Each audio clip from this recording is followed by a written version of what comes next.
record also. 3, 2, 1. Hey, good morning, good afternoon, good evening, wherever you're at in the U.S. and around the world. Welcome. I'm Pete Caliendo, your host. Hope you're all doing well. Looking forward to always doing a lot of shows. We want to apologize a little bit. Normally we do 2-3 shows a week, but as you know, not only Caliendo Sports, but Baseball Outside the Box will be moving to North Carolina. We are excited. Second chapter of our life. North Carolina, another great area. It would be the North Carolina, South Carolina area. And if you're from there, you're a baseball coach, get a hold of me, caliendo19@gmail.com. Love to meet you. Love to, get in touch with you and just kind of get to know you, since I'm going to be in the area and never know, maybe be on the podcast. All right, folks, thanks again in the U.S. and around the world, 100 countries. Thanks for being on, listening to the show or viewing it. We're all over social media. We're live on Facebook. If you have any questions on Facebook, don't forget, just type it in the comments section and we will go ahead and try to get those questions to you. Hey, don't yell at me now, folks. We got another Italian, another great college, high school coach. That just happened. I think I'm going to open my own Baseball Outside the Box Italian podcast for coaches, because we've got so many of them, and it's just coincidence. I don't go after Italian coaches. It's just the way it happens. So we are thrilled to have, Mike Manderino, 21 years at Juco, 5 years high school. He's got 31 years plus in teaching and coaching. He was an MLB envoy coach. And here's what I love: 2 years of Mickey Owen Baseball School. That's where I was at for 10 years as a student, instructor, coach, and also counselor. Mike also coaches in the Summer Collegiate League in Kansas, and now currently the assistant baseball coach at Trinity Catholic High School. Hey, listen, we're going to talk about a lot of things, but the important thing is we're going to try, especially Mike, because he's got all the experience here, try to help some young coaches understand, what it means to get into coaching, what it takes to get into coaching, what the sacrifices are, maybe even some shortcuts, meaning he's made a lot of mistakes. We all have, and maybe he can help you with not making as many mistakes, because you're going to make mistakes no matter what. We all do. So, hey, let's not waste any time. Let's welcome our good friend, Mike Manderino. What's up, Michael? Pete, how are you? It's great to be here again. It's been a couple of years, and just enjoy visiting with you and being on. I got my illy, right? I've got my espresso. I'm ready to go. You were ready, man. That's right. Last time you were on, that's right. We talked about the Italy trip. And by the way, I actually have live espresso, real espresso that I'm drinking for the show. There you go. Yeah, unfortunately that didn't pan out, but would look forward to maybe even taking I know you talked to Joe Giordano the other day about maybe taking a trip, and maybe we can get a bunch of Italian Americans to go over to Italy and do some coaching. Absolutely. For our audience, we're definitely gonna take a team, probably like high school age players, 14 to 16 in that age group. You normally have to take 2-3 age groups included, because in Europe they play like 15 under, 18 under. So we're gonna be doing that next summer. We'll get started early, a year in advance, and start recruiting players. If you've never done it before, just an awesome experience for for players, coaches, and family. I mean, to everybody, staff. I've gone to Italy, and not just Italy, but all over the world. But I've gone to Italy 30 times, I think. And, I still get excited about leaving and going. Mike, we got a softball team going in August. I can't wait. Yeah, absolutely. And as you know, I lived over there almost a year as well, coaching some teams as well. So I'm real anxious to get back at some point. That'd be great. Cool. Listen, let's do this. Let's tell our audience. And by the way, in my intro, I apologize. I've had so much going on, trying to make this move and doing all kinds of things. As folks that have moved before, I've got 30 years of files to dump, all kinds of stuff, that I got to get rid of. Don't collect stuff, folks, unless it's valuable. Files and all that, dump them, because I don't know why I kept all this stuff. But I do have to welcome also ESPN Honolulu. My apologies. I do it all the time in the intro. And special thank you to everybody. Aloha. Michael, I want everybody around the world to get to know you even better. So, quick, question and answer section here, just to kind of lay out some things. Tell everybody where you grew up. Yeah, I grew up in Topeka, Kansas, and then went on and was fortunate enough to be able to play some junior college baseball up at Cloud County in Concordia, Kansas, and actually had some scholarship money to go to another NAIA school, and unfortunately that school ended up closing. So I tried to walk on in a Division I school and just didn't have a Division I arm. But I gave it a shot, and unfortunately, just those last 2 years, I didn't get to play baseball, or chose not to play baseball, and just continued my education, and got into education and coaching after that. How's an Italian end up in Kansas? Yeah, well, actually, my family, when they settled from Italy, came over to Southeast Kansas, down in the Pittsburg, Kansas area. So there was some coal mining and other opportunities. And my great grandparents, my great grandpa was kind of a jack of all trades. He was worked in the mines, and was a carpenter and some other things. So yeah, there's a big Italian community down in Southeast Kansas and the Pittsburgh area, and that's where they were. And I was actually fortunate enough to be a graduate assistant at Pittsburgh State University for a year as well. Nice. How about any good Italian restaurants in that area? Oh yeah. Actually, my second cousin used to own one down there. I'd stop in there after practice or a game, and he'd feed me. And it was called Mike's Fine Italian Foods. Unfortunately, yeah. So it was a great environment, and they had polka, and he played in a band on Saturday nights, and so it was a great environment to be around. It was fun. Favorite Italian food. Favorite one. Gosh, I don't know. I'd probably rigatoni and sausage. Well, what'd you like when you were in school? What'd you want to be when you're older? At first I was going to get into broadcasting, Pete. I wanted to do some sports broadcasting. And then, I had a high school football coach who was just an outstanding motivator, great person to be around. In fact, he's still around, and we talk frequently, and we have a golf tournament for him every year. But he kind of inspired me.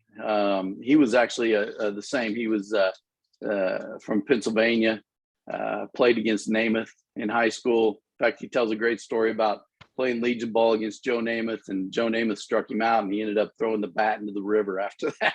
he didn't like Namath very much, but he played, at Pitt with Ditka, and his brother Joe Walton was the coach with the Jets for a long time, and so he kind of inspired me, and I decided to go ahead and get into coaching. And for a while during high school, I did all three sports. I did basketball, football, baseball, and then eventually just wanted to get into college baseball. And again, was fortunate enough to land a graduate assistant position there at Pittsburg State University to start my career.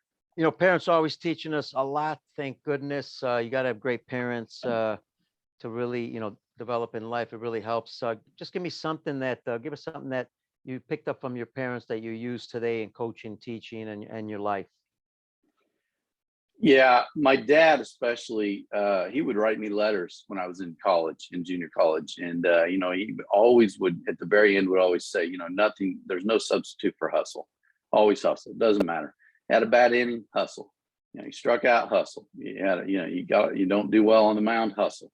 So really just to hustle wherever I go, whatever I do, just to keep going and not hang my head. And because I had a problem. As a player, I had that problem. I would get angry. The Italian Sure. anger. But so he would always write me letters and tell me to always hustle. There's no substitute for that. Favorite major league player? DiMaggio. Obviously never got to see him play, right? Yeah. Never, and you were fortunate, obviously, to be able to meet him there at the museum. But Yep. Yeah, no question.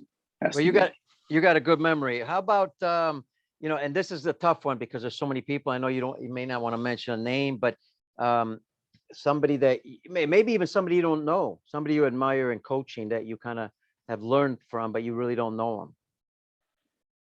Oh yeah, that's a tough question. Any sport. There's been so many, obviously, but I think just starting out, obviously, the coach that was at Pittsburg State was just kind of an even keel guy, and they put him in their Hall of Fame recently, and he just kind of an even keel guy, and we had some good teams, and just kind of learned a lot from him. Obviously, that first year, he handed me an envelope and said, go recruit. So had that opportunity to get out and start recruiting, and I wasn't real young. I already had 5 years high school experience when I got on as a GA there, but had that opportunity to get out and hit the road and recruit, and started going to the ABCA meetings with them as well.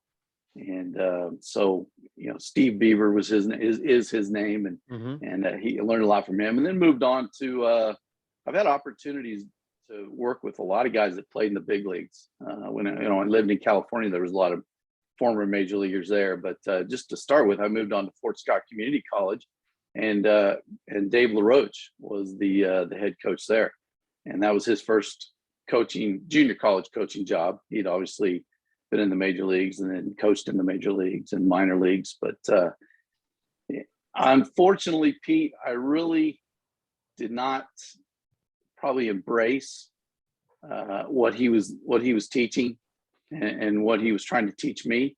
I was young. I was, kind of a hot shot, thought I knew everything after a year of college baseball.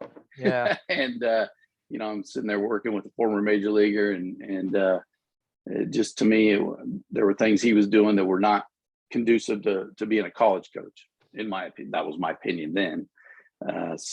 Yeah. But I could have, and I still do. Dave and I talk to this day. We have a great time. We chat back and forth during games, whatever it might be. And so I try to learn as much as I can from him now. And last thing, because then we'll get started on the actual discussion we want to have, which is partially what you just brought up, because it's going to help young people that are getting into coaching. But how about a routine you have daily that kind of, keeps you grounded, keeps you focused, you're learning constantly. What do you do daily? Well, yeah. So first I get up and have my espresso and I look at Twitter, folks. Baseball Twitter. Exactly. Yeah. So then I look at the baseball Twitter, and there's a lot of things you can learn off of Twitter. There's a lot of things you can just try to ignore. Yeah, you have to ignore those. Exactly. Look through that and see what I can maybe keep. Take a lot of screenshots, keep in my photos just in case I need to use them later on, and then I try to get out and walk, every day, do at least 30 minutes of walking. And that's usually when I get the opportunity to listen to your podcast and all the great hosts all the great guests that you've had on there. Michael, thank you for that plug. Really appreciate it, man. Absolutely. And is there something you do? You listen to podcasts. Is there anything else? There books? Do you like reading, or just as mostly like I'm an audio guy? I have a hard time reading. Yeah, no, I'm the opposite. Actually, I sit down and maybe have a cigar or something and read a book. Yeah, I absolutely love to do that. And again, there's a lot of them out there, great ones out there, and there's actually so many that if I do an audio, my mind seems to kind of wander a little bit. So I've got to see the words down there on paper. Yeah, you know what, and I agree with you, because at times I'm doing the audio, I might be on a bike, I might be walking, whatever, like you're saying, doing something. You can't write things down, right? When you're reading, you can write them down, keep your notes. And as we get older, I gotta have notes, otherwise I forget everything. Exactly. Hey, here's the other nice part. A lot of people get into coaching because they love the sport, or they want to get into a sport, right? Because it's glamorous, obviously, it's fun, it's enlightening. It's really, and maybe they have a passion for it. How did you get into it? Because this is how I want to start. How did you get into coaching, and were there mentors that helped you along the way? Yeah. So again, I decided to change my major to education partway through, and came out of college, and I really actually didn't have a full-time teaching job. I was a substitute teacher and a couple of places, and one day one of the principals at the one of the schools I was subbing at asked me if I wanted to actually be a Rule 10 coach, but I had a teaching license, so I wasn't a Rule 10 coach. I was actually helping a Rule 10 coach, and I said, sure. What sport? He said soccer, and I thought, yeah, I don't know anything about soccer. This is back in 91. Right? I didn't know nothing about soccer, but sure, hey, it's going to get my foot in the door, right? Yeah. So ended up trying to coach soccer like a football coach, I'm an American football coach, and had a nice fall, had fun, but that led to another coaching assignment with girls basketball, and then the girls basketball coach was the baseball coach at the high school. So I got an assistant job as a baseball coach there. And then the following year, got back into being a football coach, basketball and baseball again. And so that was kind of my start. And I did that basically for 5 years, finally got into a full-time teaching job. And then at the end of 5 years, again, I was just ready to, I really knew I wanted to get into the college game and made some phone calls. And actually, I made those phone calls over and over, and Coach Beaver never really returned them until the very end of August. And he said, "Hey, what are you going to do next year?" I just had some movement. I had a guy leave.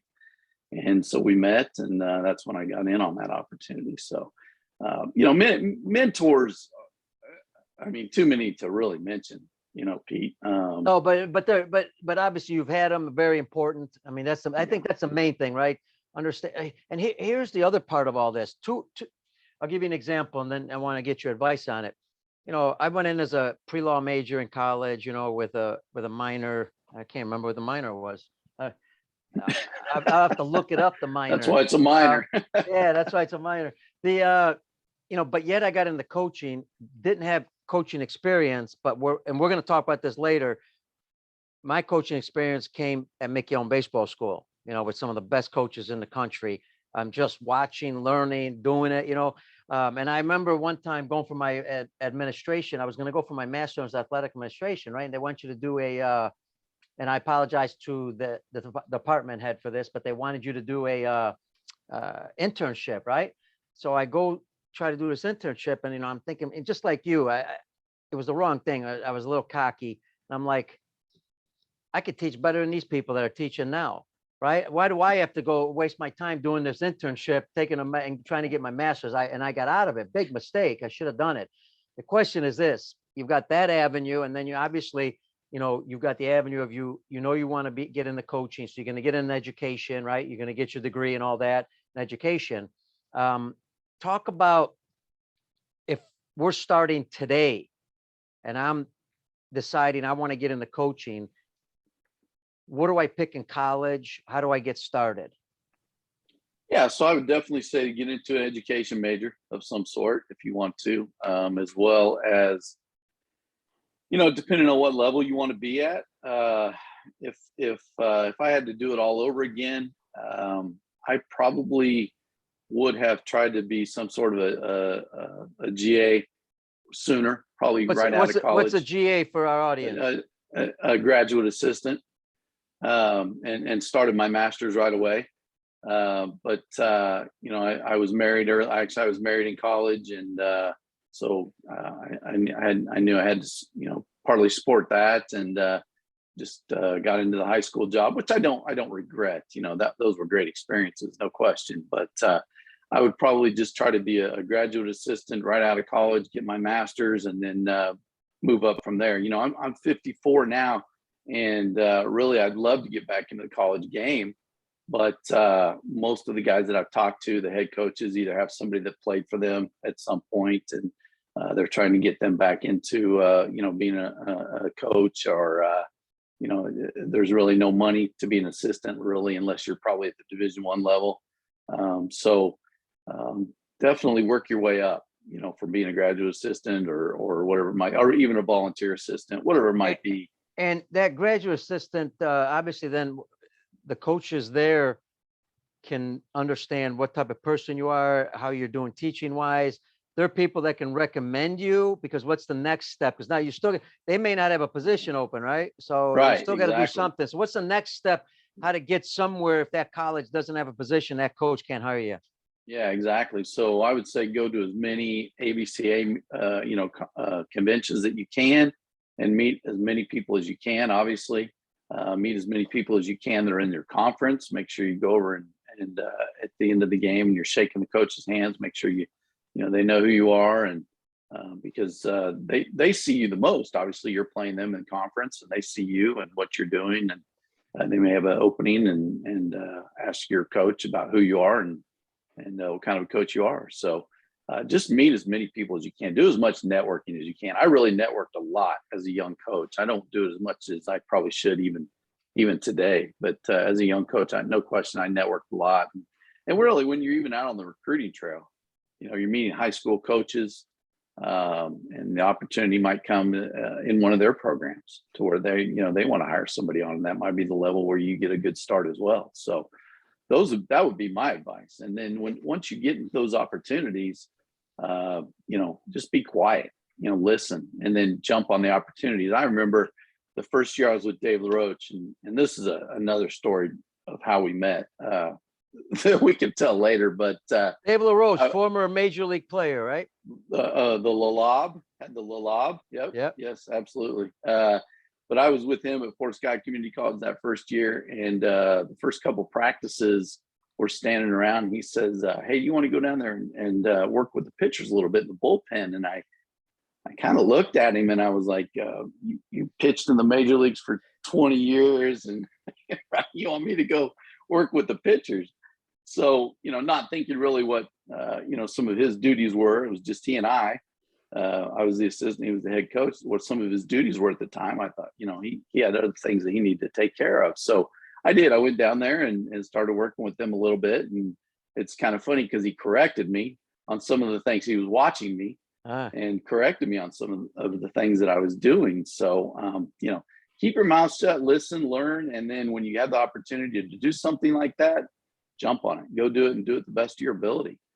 And Absolutely. Don't be afraid to get corrected. Don't be afraid to get corrected. I've made tons of mistakes as a coach. Yeah, sometimes I remember even now I do that at times. Sometimes you're afraid if that's not your area, or you don't want to overstep another coach, right? You be careful what you say, or if you're in front of other coaches, right? You're worried, oh, maybe I'm saying the wrong thing. Folks, before I continue, abca.org, okay? Michael mentioned it, largest baseball association in the world, the best. And to all our international friends, we've sent out notices. Listen, isgbaseball.com, we work and do the seminars around the world. We work with the ABCA. They're a sponsor of ours. Coaches, if you just join as a member, you get all the videos from all the conventions, all the conferences in the past and in the future, as long as you stay a member. And I think it's like $75, I should know, but it's so inexpensive for all those videos that cost you thousands of dollars. I think every international coach should be on there. So we're really trying to plug it. If you're a federation listening or somebody listening, tell all your other coaches about it. Let them sign up because it's a great. Now, obviously, if they can attend the convention, over 7,000 coaches from all levels, pro, all the way to youth league. There's youth league sessions. There's all kinds of things going on. There's exhibits. If you could attend it, that's going to cost more, but I highly recommend that attend the convention. So please do that and go to abc.org to go ahead and sign up as a member. Michael, listen, coaches, you've been around a lot of coaches, right? They're going to hire people. What are they looking for? Pete, that really is a good question, because a lot of them are looking for different things. Obviously, it's just like in a player, you're looking for different things. And the hiring process is a funny thing. You never know who is doing the hiring, who's going to be on the committee, and what they're actually looking for. I've been on so many interviews where it's just been myself and the coach talking, or sometimes the university or the college hires a whole committee. And, sometimes you get in a little bit of trouble with that because, and I don't mean bad trouble, but, then you have different people, maybe an academic advisor or, another professor or whoever might be associated with the college that are on that committee. And the coach might be looking for one thing and the committee might be thinking about some other things. And you never know exactly, who you're going to talk to. Be yourself more than anything, Pete. Just be yourself. And that's what, I had opportunities. I've interviewed for scouting positions with 2 different organizations. And one thing I learned was, I was trying to give them the answers that I thought they wanted to hear. I was not myself. I didn't show my personality. I just wasn't myself and gave the answers that I knew probably were either correct or incorrect, but I was going to give those answers. That's what I believed. And so be yourself. And you just don't know. You might not be the right person. I wasn't the right person for those jobs. And, I haven't been the right person for several jobs. But the interview process itself really is the key, because that's the learning experience. Hey, what kind of things, you're coming in an interview, how do you prepare for it? Is there a dress, code? Yeah, There's because really a lot of these young people and really have never been interviewed before. Now it's my first interview process. I remember going right. for one, my only business one I ever went for, because I was lucky to be in baseball my whole life. The one guy asked me, it was a sales job or something, or he asked me to sell a pencil. He showed me the pencil. He said, "Sell me this pencil." Well, I flunked right away because I said, "You know what? I don't like the pencil. How am I going to sell it?" Right? I mean, so that was But you okay. were but you were being yourself right there, right? You told him Exactly. that. I said, if I'm going to sell something, I got to have a passion for it. I got no passion for a pencil. I don't even use a pencil. But go ahead. I'm sorry to go on that. But Yeah. what's your recommendation there? Yeah, well, dress code, for me, and again, I'm an old guy, so I've always got a suit and tie on, and it's just professional. But there have been a few instances where, I might it's just me and the coach. I might say, "Hey, you want me to throw a suit and tie on?" And he'll go, "No, no, just come over and whatever, shorts or whatever." So it really depends. Talk to the coach and ask him, but if you're definitely going in front of the committee, no question, suit and tie. The other thing is obviously, look, I mean, we've got it, we have it at our fingertips now. Back in the days, it wasn't quite so easy, but do your research on where you're going. Mm, What does the university offer? Where is the university? What is the town like? What are the surrounding towns like? What's offered as majors? What does the program look like as far as how can you help with the program? Don't forget to basically, you need to highlight what your strengths are, but you also need to know what your weaknesses are, you know, and it, and don't be afraid to tell them, I have trouble doing this. How could you help me with this? uh, you know what? And it's funny how you just said that because I was going to ask you, you tell them your weaknesses, but even that, how about it could be intimidating, but kind of like parents with a college, should should you interview the coach also and ask them questions of what they expect from you or what kind of position, the role, whatever the questions may be? Aren't you interviewing them and their program or no?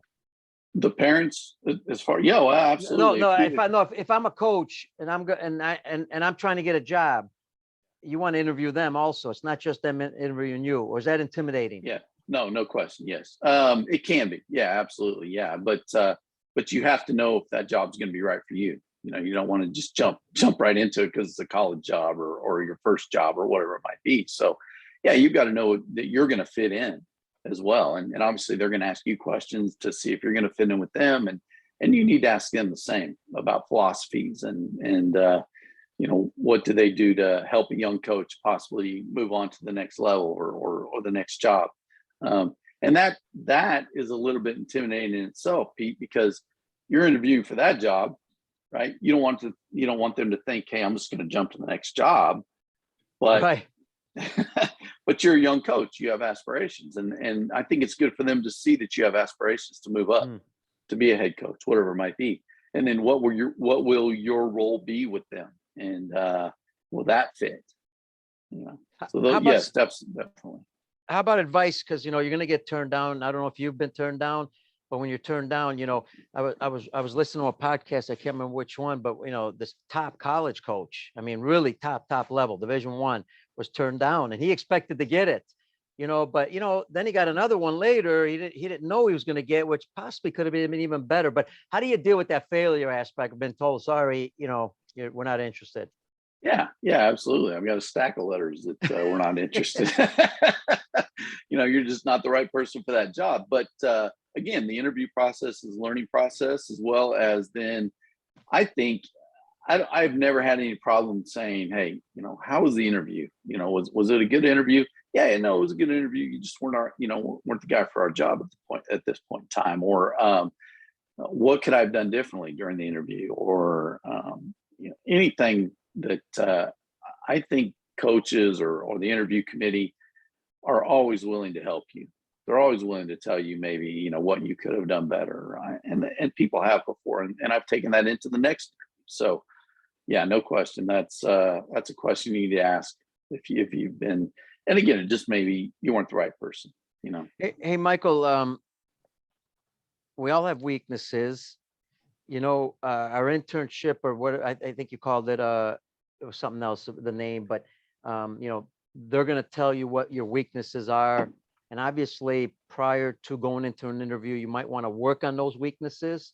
Nowadays, young people are so used to being on computers, texting, and I don't want to standardize, but sometimes their communication skills are not the best one-on-one. I wish when I was young, I wish at 10 years old, 11, 12, and 13, we were taught to speak in front of people, because those are life skills, one of the best. I know this, if I ever pick a coach, I've got to know them, obviously, but if I don't know them, the personality is huge. They may not know the game great, but I got to have somebody that has a great personality. Yeah. So what's your recommendation there, in getting better in certain areas? Yeah, especially public speaking. Yeah. Because I don't even know if that's offered anymore in high school. Obviously, I took it in high school. I think I even took it in college, and then I taught it for a long time in high school as well. So that's so important to learn how to communicate, and especially like you said, in today when you've got a lot of the texting and the Instagram or whatever else you have, the communication skills definitely are not. Or possibly are not with every person the greatest, but I think if you can interview, and then after the interview ask them, hey, was my eye contact, was eye contact good? Was I communicating my ideas? So many times ideas are not expounded on.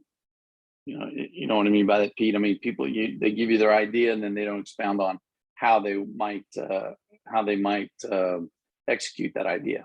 What's the plan, and then how am I going to execute that plan, or whatever it may be. So as an English teacher, I was always saying, expand on that idea. Don't just stop your sentence there. Expand on that idea.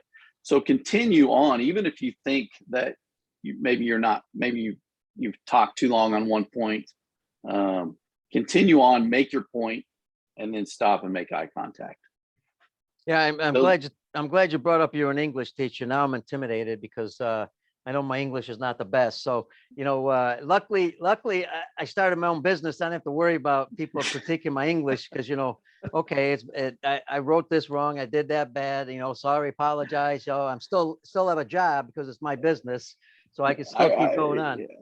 I refrain. You look at Twitter, Facebook, whatever it might be, and I refrain from even saying anything. It's fine. Be who you are, do what you do. But I've had just recently, I had somebody on Twitter. I thought a pretty nice comment, but I saw that. I used the word have. I think it was have or have not. To, or yeah, have to. have to, yeah. I didn't respond because because it was nice of them, but that, I was looking for advice in another area. I wasn't looking for advice in English, but people want to give advice, because my simple response might have been, well, dude, I speak 3 languages. I don't know how many you speak, but at least I'm trying my best here, but I didn't do that. I was really nice. I actually saw that exact comment too. That's funny. Yeah. Hey, you were talking about the international level a little bit ago on ABCA, and it's funny. When I went on the Envoy program, 2 things happened. One, I was at the ABCA, and I walked up to the registration, and the French Federation was there. The exact guys who I coached with or for were there at that. And then the other thing was, when I went over to MLB Envoy program, I showed up one day and there was only 3 kids for this clinic. And guess what they had on their shirts? Mickey Owen Baseball School. Wow. And they were there when I was there. Really? Yeah. I mean, the baseball world is such an incredible world. Absolutely. Yeah. And you brought that up. It's interesting because of social media. This is a good thing about social media in some ways. and that is you're making a lot of contacts with people that were in the past, right? The Mickey Own page on Facebook Yeah. and all that. And Yes. I think that's Yeah. awesome. Hey, Yeah. you mentioned, and I want to get into a couple other things with you, Mickey Owen and your Envoy experience, but you mentioned mistakes. I think this is part of the learning process. If you can help speed up that process for young people, some of the mistakes that are made that they can avoid. I know we talked about some of them, but I'm sure we missed some. Anything else we want to add to that? Well, again, I think the ego thing, as a young coach, that's got to go. You just need to be quiet and listen and learn. That's one of the keys. Even if you were a great baseball player and you got into coaching, there's still things to be learned. So just kind of lose the ego. When we get the ego, it causes all kinds of problems. Another thing might be just try not to be friends with some of the kids. As a young coach, and I got out of college, I was 21 or whatever it was, and the seniors that first year that I coached were 18, right? And I start chirping out of the dugout as a coach that first game, and the head coach, he shut that down pretty quick. Coaches don't chirp. They don't chirp. They don't talk to players, and they're not buddies with their players. Brent Kimnitz tells a great story about, he was young coming out of college as well, and a young coach, and, the age of a lot of the kids that he was coaching at that time as well, Wichita State. And it was tough to, not be able to hang out with them as well. So those are two things for sure as a young coach. And I think just, again, the third thing is you're interviewing for a job every single day of your life. You've heard that right before. And so the way you conduct yourself off the field, away from the classroom, whatever it might be, those are important. People are watching. We know that people are always watching, and you're just interviewing for the next job every single day of your life. And I've been guilty of that, Pete. There's a lot of people who are going into the interview and they'd say, "Oh, hey, didn't I see you at the bar the other night?" Oh yeah, great. Not getting this job because I was acting like an idiot. So, those are three things I think mistake wise that you could try to avoid. How about some in your career, a long career, 31 years, 31 plus, how you changed as a coach, some of the things that you changed that you were doing prior, maybe you're not doing it now, you're doing it with a different twist. Yeah. And we all know as coaches, we steal things from other coaches and we take what we can use. And I think as a young coach, I was very authoritarian. I really tried hard not to have that. We just talked about that. Tried hard not to have that relationship with the kids. But there's two different relationships you can have with them, right? You can be a friend, or you can have the relationship where you know them as a person, you know them as a player, and it helps you coach them, right? And I didn't do that. I was the authoritarian. I was the coach. I knew everything. If they questioned me, forget it. You don't question me. And that was wrong. That was a mistake as well. So as the years went by, and again, you start to see some of the other coaches on social media and what they're talking about, and you learn that first and foremost, you're there to serve the player, right? You're the service coach, and you're serving them. You need to get to know them every year. College base or summer collegiate baseball is kind of difficult because once you finally get to know them at the end of the 2 months or whatever, they're gone. The season's over. And so I try to always just throw out a survey and say, what do I need to know about you that'll help me coach you better? What motivates you? Those types of things, and helps me to get them to know a little bit better. Because as a coach, obviously, you have to know your personnel. You have to know what they can do in certain situations. You have to try to put them in situations where they're going to succeed and help the team. And those are the things that I did not do as a young coach. And so those are the things that I definitely have tried to do over the last 5-10 years. But that's the key, I think, just building those relationships. And again, that's just part of education as well. If you're in the classroom or wherever it might be, or you're in the coach's office with them, whatever it might be, get to know them, make sure they know you care about them, and don't be the authoritarian coach. Again, you're there to serve them and help them in any way. And that goes way past baseball. That goes way past their career, your college or your high school, wherever it might be.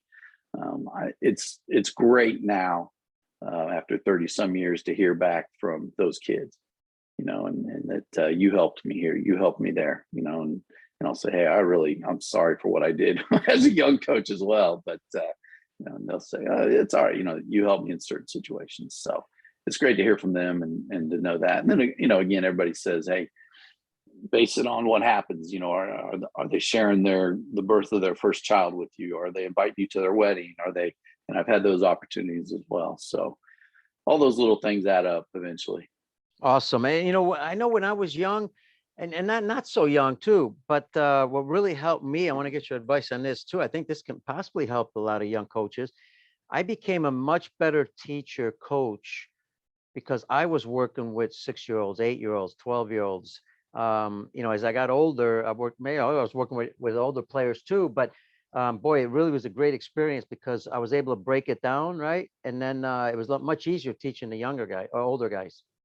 That's a great point. Absolutely. No question. When you're teaching the younger guys, and I've worked with some, 12 and under teams around here as well. And, to break things down, because then once you do, you break it down. Hey, what causes this? What do you do next? What's the process? Then you can also teach it that way. There's a system I use that I learned at Mickey Owen that I still use with 12 and unders, 10 and unders, even high school, college kids, of throwing, when they talk about, I don't even remember who it was. There's been so many great coaches there that I learned from, but I still use that. And it's just silly. It's just a silly one, like pet the dog and wave bye-bye to grandma and, squish here and that. So yes, I agree with you, Pete. That's a great point. Yeah. Real quick, talk Mickey on baseball school. As a player, coach, maybe some experience you learned there. Like you just talked about the drill, but any other experiences you took from it? We don't have those camps anymore. You notice around the country, there's not many instructional schools. There's more travel programs, obviously, but you don't have the camps. And I know individual people, colleges still hold them, but man, we used to have camps everywhere. Yeah, no question. There was Show Me over in Southeast Missouri as well, and that was kind of a competitor to Mickey Owen, and they were all over the place, no question. But I think more than anything, just again learning from coaches what kind of drills do they do? What kind of I remember taking something from somebody and they had a glove and it said WORK on it, on all the fingers, and they would just look at that. Just little things like that. Absolutely, Pete. Learning from. I couldn't even tell you. I recently reconnected with a coach on that Mickey Owen Facebook page, and one day he and I actually got over and got to meet Mickey and went over to the nursing home he was staying in and got to meet Mickey and talk to him a little bit. Yeah, and that was great. That was outstanding. So there are coaches that I've kept in touch with from there. After I moved to the West Coast, the second summer I was at Mickey Owen Baseball School, they hired me on to do their winter camp in Arizona. So I did that for a couple of years and got to meet again, coaches from the West Coast over there and scouts. I guess it's just going back to, you take those little things from each coach and you steal them and you decide what works for you and what works best for another player. And there's so many things that you and I and everybody else has almost forgotten, really, from the knowledge we've had. And it's great to be able to put it on the iPhone now, right? And just write the notes and get the clicks. And like you talked about the files, the files of articles or wherever it may be, and notes. And you know what? That's another thing. And I'll mention, give credit to social media. Asking questions on social media. Sometimes you get some pretty good answers, right? And from a broad group of people, you never know. You might be able to use one of those. And I want to give a quick shout out to Ken Rizzo, owner of Mickey Owen Baseball School, who obviously gave me my start when I was 15, and my mentor who passed away, Dick Birmingham. Shout out to both of them. Dick, rest in peace. We talk about mentors. Those were two of many that I had, but two of the best. Hey, listen, the next thing you had to do is you became an envoy coach with MLB. Explain how that process happened and the things you took away as a coach going overseas, that maybe you use some of those things or experiences back when you got back into coaching here. Yeah. So I moved, as I mentioned, I moved out to the West Coast, out to California to coach at a junior college there. Ended up at a couple of them there. And the first one I was at, the I think there was a couple of kids on that team actually, or a couple of kids from Northern California in that area that actually were going to go to France with that kind of that envoy program type thing. And Pat, Pat you probably know him. Doyle. Pat Doyle. Sorry, yeah. Pat Doyle was friends with our head coach, and he asked if, again, you're interviewing every day for a job. He asked our head coach if anybody was interested in the envoy program, and he mentioned my name. And I said, yeah, absolutely. So met with Pat, and then I was going to say the other one, Pete, you've had him on here before. That was in charge of it at that time. He was with the Major League Baseball. He was actually in charge of the Major League Baseball envoy. I got to talk to him on the phone as well, and was chosen to go over to France. So spent 2 months in France and went to Germany during that time. I think we went to England and Italy as well, and did some just weekend type camps. But I spent some time on at that time, France, you had 2 years of military service, or a year of military service that you had to serve coming out of high school. So they actually had a military base that was dedicated to all people that were in sports, right? So I got to stay on the military base that was all sports, and coach baseball there. And then the kids that went over were actually in the Olympic Training Center in Paris. And so we got to spend some time over there as well in that Olympic Training Center. And we played some games over there and practiced and helped them. That was actually the Federation team. And so just an outstanding experience, being able to meet, coaches over there and see how they did things, because at the time that was 2000. And at the time, France was just, again, trying to start it up. They were trying to get baseball going. We were trying to, obviously, as is, called the Envoy program, spread baseball throughout the world. And so we got to do a lot of clinics. So when you talk about, again, breaking things down and teaching them the game itself, they were, I would compare it to a beer league softball at the time over there. What was the toughest thing about doing the camps or the instruction? What was the most difficult thing when you were there? Well, really probably language barrier, but really a lot of them did know English, or at least some English. So language barrier, I definitely did not pick up French. I picked up Italian a little bit better, obviously, when I was over there, but did not pick up French very well. So probably a little bit more of the language barrier, but also just understanding that they really did not know much about the game. Beyond that federation, over in the Olympic Training Center, the outlying areas did not know a lot about the game. So there would be times where, again, I would do very, very basic drills, just how to field a ground ball. I did it. I remember I went up to Germany and did like a hitting clinic in front of a bunch of coaches.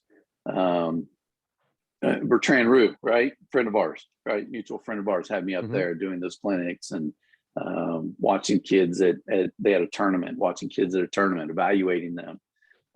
So really is to know what their knowledge was, and then treat them really maybe as if they didn't know anything about the game, and go back to the very, very basics.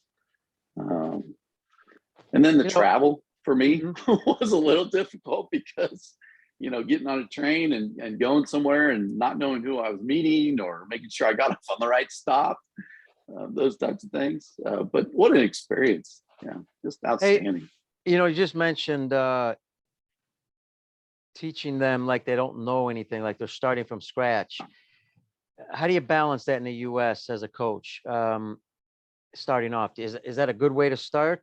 Yes. Just explain that a little bit. No, how you'd handle it. Yeah, I think as a coach that is important. You go back to what John Wooden saying, his very first lesson was how to put on your socks, so you don't get blisters, because if you get blisters, you're going to miss practice, or you're not going to be a top, you're not going to be ready to go. So I think it is important to treat people, or not really treat people that way, but just to act as if they don't know. Right. And if they're shaking their head a lot and they're rolling their eyes, and okay, now you can move on to the next skill, whatever that level is, but treat them as if they didn't know, and make sure the communication is simple more than anything. And I think that's the key. I watched Reggie Smith on one of your shows, and I mean, what an outstanding example of breaking things down and making them simple, Mm-hmm. and being able to communicate with all levels. Yeah, sometimes I have a little theory. I don't know if it's right or wrong or indifferent. I'm sure I'm probably at fault for this at times, but I have a theory. Sometimes we want to make things complicated, so people think we know a lot. I think you need to be a little bit more humble at times. I think that's something you learn. Hey, listen, I want to close it off with this. The game I've talked about it a lot on the show, but I think it's important. The game changes, it evolves, and that's fine. There's technology, there's a lot of great things happening. There's also sometimes with change comes some things that don't go as well. You look at the game nowadays. You were a high school coach, and I think this relates a little bit more to high school, because the foundation of our sport, and I've mentioned it on the show many times, is the youth programs by far. They're the largest organization. They're not organized as far as coaches, but they're great people. They're volunteers. They mean well. But when you look around the world, they're the biggest group by far. You could add every other group together and still doesn't matter. They're the biggest, which means they're also the most influential with young kids. So important. And I know there's a lot of people, a lot of federations, a lot, USA Baseball, different people trying to educate coaches.